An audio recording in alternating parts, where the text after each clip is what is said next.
श्रीमती कंचन सिंह जी, सहायक अध्यापक निशा यादव जी, सहायक अध्यापक निक्की मैम जी, पूजा पाल जी, हमारे सहयोगी इंद्र प्रताप सिंह काजू जी, यहाँ पर उपस्थित हमारे और भी सहायक विद्यालय के हमारे धनंजय बाबू, देव बाबू, हमारी दाई, हमारे यहाँ कुछ अभिभावक हैं, आप सभी का और उपस्थित बच्चों, मैं इस विद्यालय प्रांगण में हार्दिक स्वागत अभिनंदन वंदन करता हूँ। मित्रों, आज 78वां स्वतंत्रता दिवस हम मना रहे हैं। क्या है स्वतंत्रता दिवस? एवरीबॉडी लुक एट मी, सारे लोग ध्यान दें। राज भैया कहाँ देख रहे हो?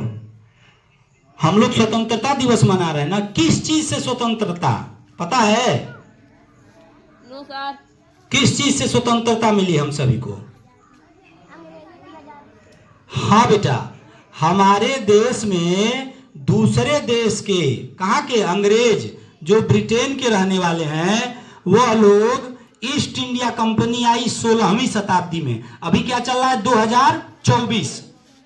क्या चल रहा है? 2000 और 16 वर्ष में 16वीं शताब्दी में जब 1600 ईस्वी चल रही थी, तो एक व्यापारी कंपनी आई व्यापार करने के लिए, अंग्रेजों की, ब्रिटेन से ईस्ट इंडिया कंपनी, और यहाँ व्यापार करने की नीयत से आई। लेकिन जब यहाँ पर आने के बाद उसने देखा कि हमारे देश के छोटे छोटे राजा आपस में लड़ते हैं और एक दूसरे से झगड़ा करते हैं, उसका उसने फायदा उठाया और दो राजाओं को लड़ाया। एक राजा की पहले मदद की, दूसरे को हरवा दिया, और जिसकी मदद की फिर बाद में उसको भी खत्म कर दिया।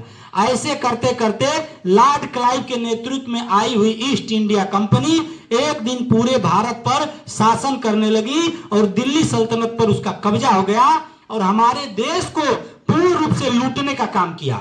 यहाँ की सारी संपदा वहां लूट कर ले गए। इसके खिलाफ हमारे देश के लोग एकजुट हुए और एकजुट होने के बाद पहली बार 1857 में देश में एक आंदोलन हुआ, जिसमें तात्या टोपे, नाना साहब, वीर कुंवर सिंह और हमारी झांसी की रानी जैसी शक्तियां लड़ी। लेकिन वह केवल उत्तर भारत तक सीमित रहा। पंजाब दबा रहा, बंगाल में अंग्रेजों के लिए प्रार्थना होती रही, मद्रास में अंग्रेजों की विजय के लिए प्रार्थना होती रही। वह संघर्ष तो हुआ। उस संघर्ष का कोई एक नायक रहता, कोई एक लीडर रहता, तो मित्रों मैं आपसे कहना चाहता हूं कि 1857 में ही यह देश आजाद हो गया होता। लेकिन आपके एक क्षेत्र में आंदोलन हो रहे थे, अंग्रेजों को भगाया जा रहा था। हमारे सैनिक जो अंग्रेजों की सेना में भर्ती थे, उन्होंने मेरठ में आंदोलन खड़ा कर दिया और सारे लोग निकलकर चले गए, दिल्ली पर कब्जा कर लिया। लेकिन बहादुर शाह जफर ने भी उसमें हम सभी का योगदान दिया। लेकिन बाकी क्षेत्रों में सारे लोग जो है ऐसा नहीं कर पाए। लेकिन फिर आंदोलन आगे बढ़ा और धीरे धीरे एओ के नेतृत्व में कांग्रेस की स्थापना हुई। फिर धीरे धीरे आंदोलन आगे बढ़ा। सविनय अवज्ञा आंदोलन और असहयोग आंदोलन 1922 में, 1932 में सविनय अवज्ञा आंदोलन, और आते आते 1942 में भारत छोड़ो आंदोलन हुआ। और उसी समय नींव पड़ गई कि अंग्रेजों को भारत छोड़ना पड़ेगा। 4 साल तक वह चला और फिर दिल्ली अंग्रेजी सल्तनत हिल गई, ब्रिटेन की महारानी हिल गई और उन्होंने कहा कि ठीक है हम भारत को आजाद करेंगे। लेकिन जाते जाते, आजाद कराते कराते उन्होंने भी एक कांड कर दिया और उन्होंने अपनी चाल चल दी। धर्म के आधार पर 2 देशों का बंटवारा किया। आज हम लोग 15 अगस्त को स्वतंत्रता दिवस मनाते हैं। एक दिन पहले 14 अगस्त को पाकिस्तान अलग हो गया। धर्म के आधार पर 2 देशों का बंटवारा हुआ, पूर्वी पाकिस्तान और पश्चिमी पाकिस्तान, पूर्वी और पश्चिमी 2 बटा। आज भी बटकर बांग्लादेश और पाकिस्तान हो गया। और जो लुईस माउंटबेटन, जो अंतिम सराय था अंग्रेजों का, उसने यह फूट डाल ही दिया। लेकिन 15 अगस्त 1947 को हमारी आजादी मिली और हम आज उसी की स्वतंत्रता मनाते हैं। और आज 78 वर्ष हो गए हमें आजाद हुए, और आजाद होने के बाद भारत आज कहां है?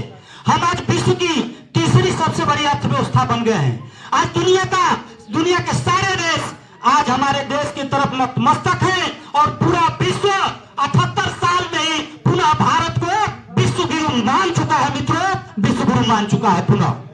और आपसे मैं बताना चाहता हूं, आज भारत का जब पिज्जा लेकर कोई जाता है, दुनिया के किसी भी कोने में चले जाओ तो भारत के लोगों को लोग सलाम ठोकते हैं, नमस्कार करते हैं और कहते हैं कि तुम इंडिया से आए हो, मोदी के देश से आए हो, इंडिया से आए हो। आज पूरा विश्व इन भारत के आगे नतमस्तक है। तो यह इस नाते है कि हमने वैसा कर्म किया है।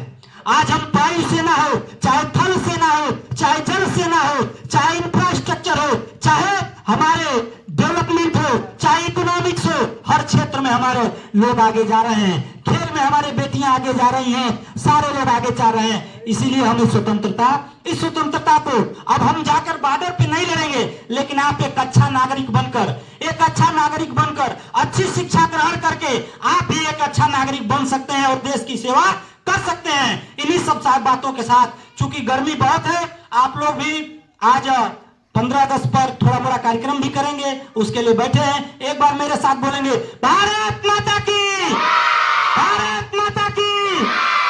बहुत बहुत धन्यवाद, नमस्कार।